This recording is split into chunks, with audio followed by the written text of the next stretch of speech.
Rusia dan Amerika Serikat pada hari Jumat 5 Mei secara resmi akan menandatangani perjanjian tentang pembangunan terowongan melalui Selat Bering yang akan menghubungkan Alaska Amerika dan Chukotka Rusia. Hal ini disampaikan oleh perwakilan khusus Presiden Federasi Rusia, Kirill Dmitriev. Tentu saja, pernyataan ini sudah memicu gelombang ejekan karena proyek terowongan ini telah dibahas sejak tahun 1996. Dan warga Rusia perlu disuguhi narasi tentang beberapa keberhasilan. Dan meskipun tentu saja tidak akan ada terowongan, saya tetap tidak akan terburu-buru untuk tertawa terbahak-bahak di sini. Masalahnya, sayangnya, tim Trump dan Putin tetap mendorong proyek-proyek untuk mendekatkan kedua negara. Dan inilah yang sering diabaikan tetapi sangat merugikan diplomasi Ukraina. Dan hal ini perlu dibicarakan. Misalnya, Kementerian Keuangan Serikat, saya ingatkan, telah mencabut sanksi terhadap minyak Rusia. Menteri Luar Negeri Serikat menjelaskan mengapa dialog dengan Rusia harus tetap dijaga. Dan untuk pertama kalinya sejak perang dimulai, perang besar-besaran melawan Ukraina, paket mulai dikirim ke Rusia dari Amerika. Rusia dan Amerika Serikat akan mengadakan pertandingan hoki persahabatan yang bersifat propaganda. Dan Donald Trump mengirim utusannya ke Forum Ekonomi di Saint Petersburg, yang hari ini memberikan hadiah dari Donald Trump kepada warga Rusia, yaitu ikon ortodoks dari Alaska. Namun tentu saja, kisah ini juga memiliki sisi lain dari mata uang. Sementara Kremlin mencari cara untuk mempengaruhi Donald Trump. Di Crimea yang diduduki secara terang-terangan diumumkan bahwa mulai saat ini tidak ada bensin untuk warga sipil dan dalam beberapa hari ke depan juga tidak akan ada. Jadi, Rusia dan Amerika Serikat akan menandatangani perjanjian tentang pembangunan terowongan antara Chukotka dan Alaska. Berita ini hari ini diumumkan oleh perwakilan khusus Presiden Federasi Rusia, Kirill Dmitriev. Dan sekarang, propaganda Rusia sudah berteriak-teriak tentang betapa besarnya keberhasilan yang telah dicapai oleh diplomasi Rusia.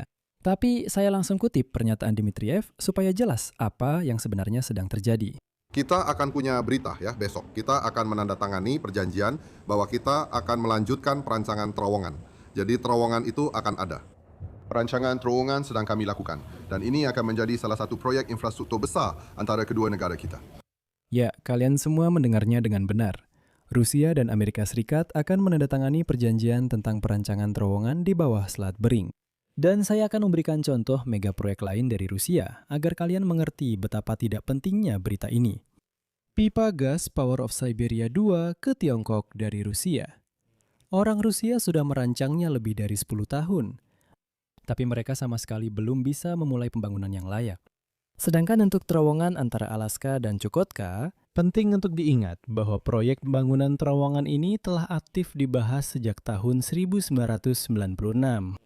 Saat itu, 30 tahun yang lalu, pada tahun 1996, Amerika Serikat bahkan mengalokasikan anggaran sebesar $10 juta untuk penelitian terkait proyek tersebut. Dan di Anchorage, Alaska, telah diadakan pertemuan pertama kelompok kerja untuk kerjasama antara kedua negara, yang bernama Timur Jauh Rusia dan Pantai Barat Amerika Serikat.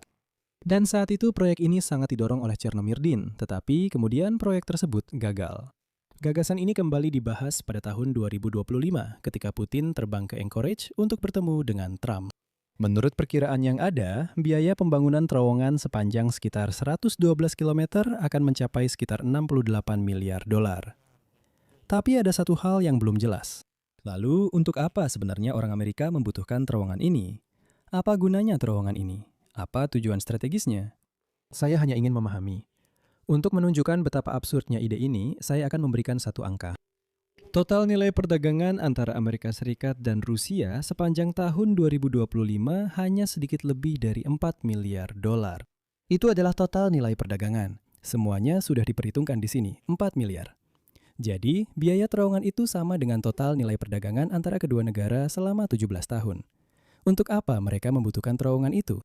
Tapi orang Rusia perlu menunjukkan semacam keberhasilan, dan inilah yang mereka lakukan. Tapi saya tetap ingin menarik perhatian.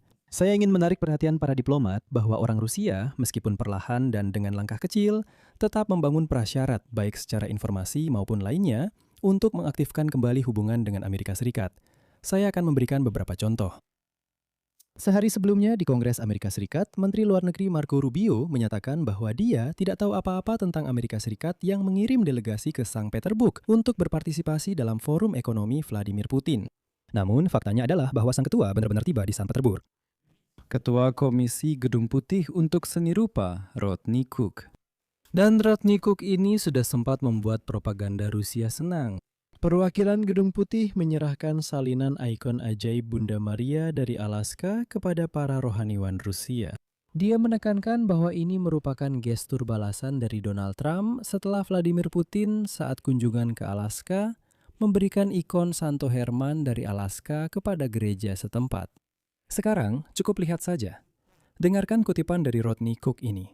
Sekali lagi, meskipun jabatannya terdengar lucu, tapi dia tetap merupakan perwakilan resmi Gedung Putih. Jadi, ketika dia menyerahkan ikon itu, dia mengatakan sesuatu yang, benar-benar keterlaluan. Kutipan. Keadaan batin Vladimir Putin serta doa di makam para tentara Soviet sangat menyentuh. Dan saya merasakan kedamaian di dalam hatinya. Saya sangat terkesan dengan kunjungan Presiden Putin ke Alaska. Rusia memberikan ikon Santo Herman kepada gereja Ortodoks di Alaska. Presiden Trump menyarankan saya untuk membalas tindakan ini. Ya, sekali lagi, ini adalah juru bicara resmi Gedung Putih yang melihat kedamaian di hati diktator botak, liar, dan berdarah ini. Tapi jika kita berbicara tentang forum ekonomi di Saint Petersburg, Rodney Cook bukan satu-satunya orang Amerika di sana. Kepala Kamar Dagang Amerika di Rusia, Robert Agee, menyatakan bahwa pada tanggal 1 Juli akan diadakan pertandingan hoki persahabatan antara tim Rusia dan Amerika Serikat di Moskow. Dan Agee berharap bahwa pertandingan seperti itu akan mencairkan kebekuan dalam hubungan antara Amerika Serikat dan Rusia. Tentu saja, kita juga tidak boleh melupakan hoki. Saya sangat senang mengumumkan bahwa kami akan mengadakan pertandingan hoki pertama.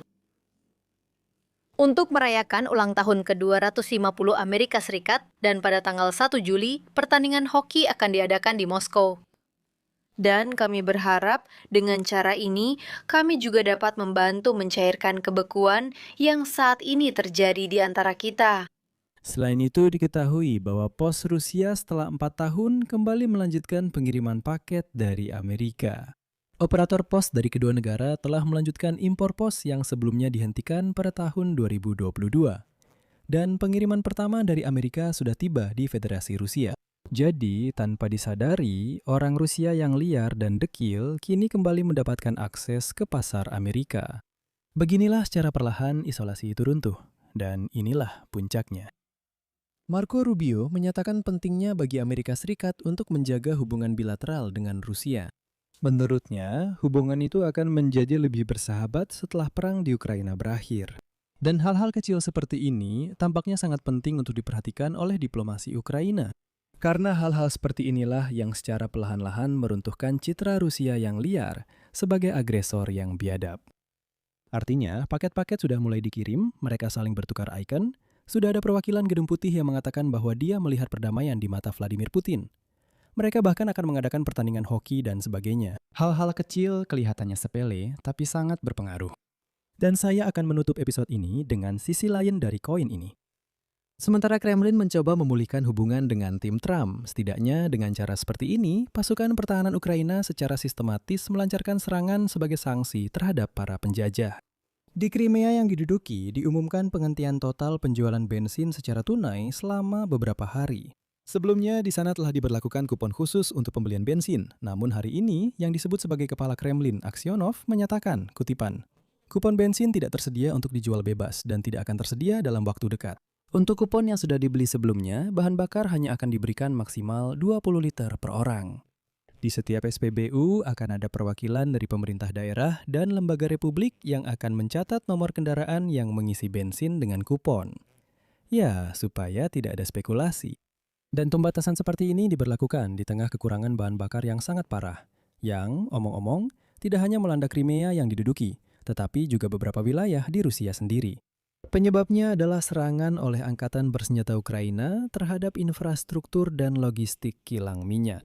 Drone Ukraina secara efektif telah menguasai Jalan Raya R-280 yang oleh orang Rusia disebut Novorossiya, yang sebelumnya disebut sebagai koridor darat dari Rostov-na-Donu ke Crimea. Di sini saya akan berhenti sejenak. Pendapat dan kesimpulan Anda silakan tulis di kolom komentar di bawah episode ini. Jangan lupa berlangganan kanal, tekan lonceng, dan beri like. Jika Anda ingin mendukung kerja kanal YouTube ini, Anda bisa melakukannya secara finansial melalui donasi apapun lewat tautan dan informasi yang ada di deskripsi video ini atau melalui kode QR di layar Anda. Saya akan sangat berterima kasih atas dukungan Anda. Dan teman-teman, saya ingin mengingatkan bahwa saya sekarang memiliki kanal YouTube yang sepenuhnya berbahasa Ukraina. Jadi, jika Anda ingin mendapatkan informasi dalam bahasa Ukraina, tautan ke kanal tersebut ada di deskripsi video ini. Silakan kunjungi dan jangan lupa untuk berlangganan. Itu saja, jaga diri Anda, sampai jumpa semuanya.